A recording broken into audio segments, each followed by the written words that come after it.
할렐루야 비전의 가족 여러분, 은혜로운 아침입니다.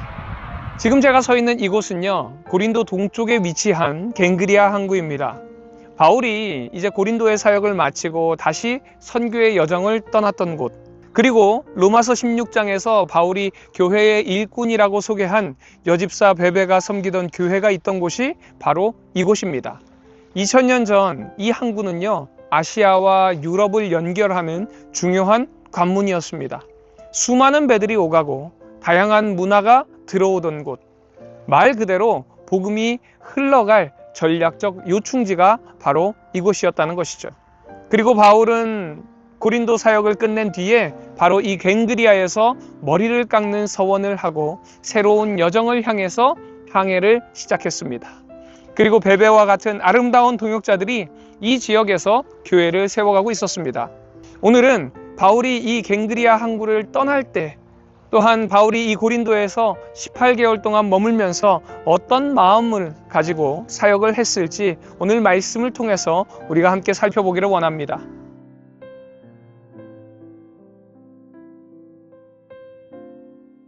그 후에 바울이 아덴을 떠나 고린도에 이르러 아굴라라 하는 본도에서 난 유대인 한 사람을 만나니, 글라우디오가 모든 유대인을 명하여 로마에서 떠나라 한 고로 그가 그 안에 브리스길라와 함께 이달리아로부터 새로 온지라. 바울이 그들에게 가매 생업이 같으므로 함께 살며 일을 하니 그 생업은 천막을 만드는 것이더라. 안식일마다 바울이 회당에서 강론하고 유대인과 헬라인을 권면하니라.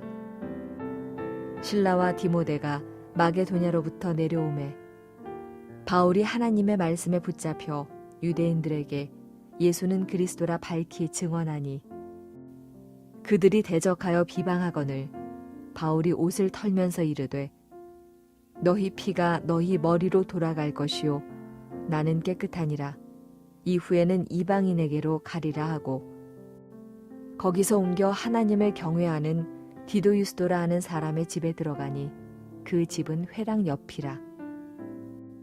또 회당장 그리스보가 온 집안과 더불어 주를 믿으며 수많은 고린도 사람도 듣고 믿어 세례를 받더라.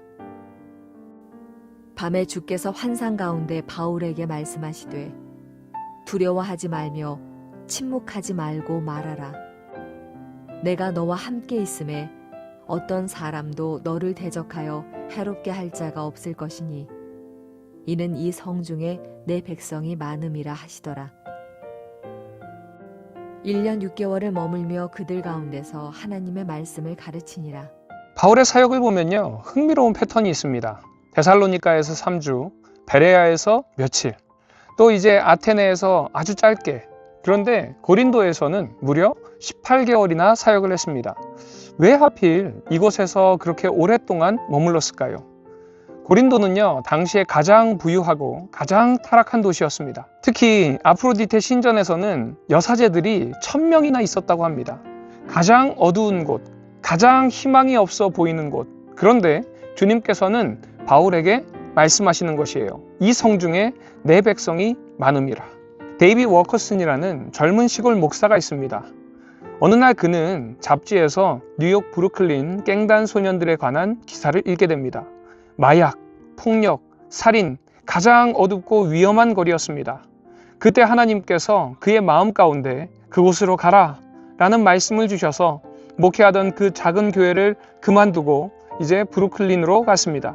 사람들은요, 그 목사님을 향해서 미쳤다고 이야기했습니다. 그곳은 너무 위험한 곳이야. 당신이 할 수 있는 일이 없어. 하지만 그는 갔습니다. 그리고 그곳 거리에서 가장 폭력적인 깬단들에게 다가가기 시작합니다. 처음에는 조롱을 당했습니다. 위협을 받았습니다. 그리고 칼로 찔릴 뻔도 했습니다. 하지만 그는 포기하지 않고 매일매일 그 거리로 나갔고 그들과 대화했고 그들을 위해서 기도하고 주님의 사랑을 전했습니다. 그리고 그곳에서 가장 악명 높은 갱단 리더였던 니키 크루즈를 만나게 되고, 이 니키 크루즈가 예수님을 영접하고 마약 중독자들을 회복시키기 시작합니다. 그렇게 이 브루클린 거리가 그의 사역으로 인해서 회복되기 시작했습니다. 후에 그는 이렇게 고백합니다. 사람들은 내가 희생했다고 이야기합니다.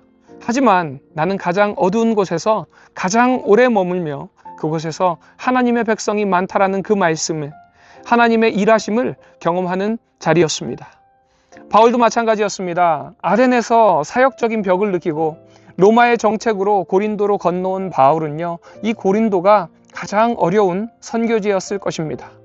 지금 고린도 운하가 만들어져 있었지만 이전에는 사람들이 동쪽에는 갱그레아 항구에서 서쪽에 레기온 항까지 직접 6km를 배를 끌어다가 옮겼다고 합니다.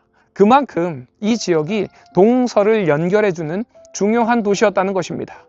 즉 고린도는요, 경제적으로 엄청나게 중요한 곳이었습니다. 돈이 모이는 곳이고 세계의 갖가지 물건들이 모이는 곳이고 사람들이 모이는 곳이고 문화가 교류하는 곳이었습니다. 하지만 동시에 영적으로 가장 어두운 곳이 바로 이 고린도였습니다. 부와 쾌락이 넘치는 곳에서 사람들은 하나님을 잊었습니다. 온갖 우상 숭배와 음행이 판쳤습니다.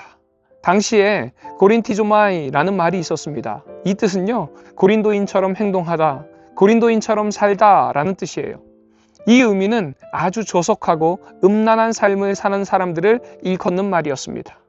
이런 도시로 바울을 하나님께서 인도하신 것입니다. 그 이유는 복음의 전략적 요충지로 하나님께서 이곳을 택하셨기 때문에 그렇습니다. 그래서 바울은 이 고린도에서 18개월 동안 머물면서 복음을 전하고 주님께서 허락하신 그 사역을 감당했습니다. 여러분은 우리는 어떻습니까? 우리의 직장이, 학교가, 우리의 동네가 영적으로 어둡다고 느껴질 때에 우리는 어떻게 반응하나요? 아, 너무 세속적이야, 다른 곳으로 가야 되겠어 라고 도망가고 싶습니까? 아니면 하나님께서 바울에게 말씀하신 것처럼 두려워하지 말라, 이 성중에 내 백성이 많음이라 라는 그 말씀을 의지하면서 가장 어두운 곳에 하나님의 백성이 있다라는 그 믿음을 가지고 복음을 가지고 나아가십니까? 오늘날 우리에게도 하나님께서 복음의 전략적 요충지를 허락하셨습니다. 여러분이 계신 그곳이 하나님이 보내신 곳이라는 것을 기억하면서 승리하는 우리 비전의 가족들 되시기를 간절히 소망합니다. 그리고 하나님께서는요, 바울을 이 전략적 요충지 중심 인물로 사용하기 원하셔서 여러 훈련의 과정들을 겪게 하십니다. 바울의 사역을 보면요, 이전 도시들과 이 고린도에서는요, 큰 차이가 있습니다.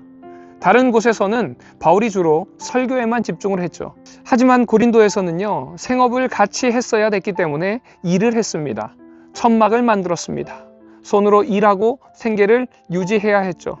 왜 그랬을까요? 첫째로는요, 18개월이나 머물기 위해서는 경제적인 기반이 필요했습니다. 계속해서 후원만 받을 수 없었죠. 둘째로 이 고린도가 상업도시였기 때문에 일하는 사람들을 만나는 것이 복음 전도의 통로가 되었습니다. 그래서 장터에서, 작업장에서 사람들과 만나고 대화할 수 있었던 것이죠. 셋째로 고린도는요, 돈을 숭배하는 도시였기 때문에 바울은 자신이 돈 때문에 복음을 전하는 것이 아님을 보여줘야 했었습니다. 이것이 바로 텐트메이킹 선교의 시작이었습니다. 바울은 낮에는 천막을 만들고요, 저녁과 안식일에는 회당에서 가르쳤습니다. 일과 사역이 분리되지 않고 일터가 바로 선교지였다는 것입니다. 오늘도 많은 크리스찬들이 직업을 가지고 일하면서 복음을 전하고 있습니다. 특별히 해외에서 사역하시는 수많은 선교사님들은 현지에서 집을 구하고 일을 하면서 복음을 전하고 있습니다. 그들에게 일은요, 희생이 아니라 복음을 전하는 통로이고 하나님께서 허락하신 달란트라는 것입니다. 이렇게 생업을 함으로써 하나님께서 동역자를 만나게 하셨습니다. 바로 아굴라와 브리스길라였습니다. 이들은 바울과 함께 천막을 만들며 사역을 했고요, 나중에는 여러 도시에서 교회를 섬겼습니다. 가장 어두운 도시에서 하나님은 머물게 하시고 일하게 하시고 바울에게 가능한 동역자를 붙여주셨습니다. 이처럼 우리도 혼자가 아닙니다. 하나님께서는요, 우리에게 수많은 동역자들을 붙여주셨습니다. 가장 먼저는 가정의 동역자, 영적인 가족인 교회 공동체의 성도님들, 그리고 세상 속에서 함께 주님을 바라볼 수 있는 복음 위에 서는 동역자들을 보내주셨습니다. 이 시간 주님께서 우리에게 허락하신 그 동역자들을 생각하면서 감사의 기도를 드리는 이 시간 되기를 소망합니다. 그리고 지금 우리 주변에 지쳐있는 믿음의 동역자들이 있습니다. 각자의 고린도에서 외롭게 싸우고 있는 지체들이 있습니다. 오늘 그들에게 다가가서 천막을 깁는 동역자가 되어주시기 바랍니다. 따뜻한 격려의 메시지 하나, 함께 기도하는 그 한마디가 누구에게는 18개월을 벼텨낼 수 있는 힘이 될 수 있습니다. 이 시간 동역자들을 허락하여 주시며 감사하면서 또 내가 누군가의 든든한 동역자가 되기로 결단하는 이 시간 되기를 간절히 소망합니다. 적용 질문입니다. 내가 머물고 있는 삶의 자리 중에 영적으로 가장 어둡고 힘들게 느껴져서 피하고 싶던 나의 영적인 고린도는 어디입니까? 그곳을 향해서 두려워하지 말라. 이 성중에 내 백성이 많음이라 라고 말씀하시는 주님의 음성을 신뢰하면서 도망치지 않고 그 자리를 지키기 위해서 오늘 내가 무엇을 해야 하는지 결단하는 이 시간 되기를 소망합니다. 두 번째 적용 질문입니다. 하나님께서 내 곁에 붙여주신 영적인 동역자, 영적인 아굴라와 브리스길라는 누구입니까? 또한 지금 내 주변에 지쳐있는 또 다른 바울은 누가 있을까요? 이 시간을 통해서 하나님께 감사하면서 또 다른 바울의 든든한 동역자가 되기로 결단하며 중보하는 이 시간 되기를 간절히 소망합니다.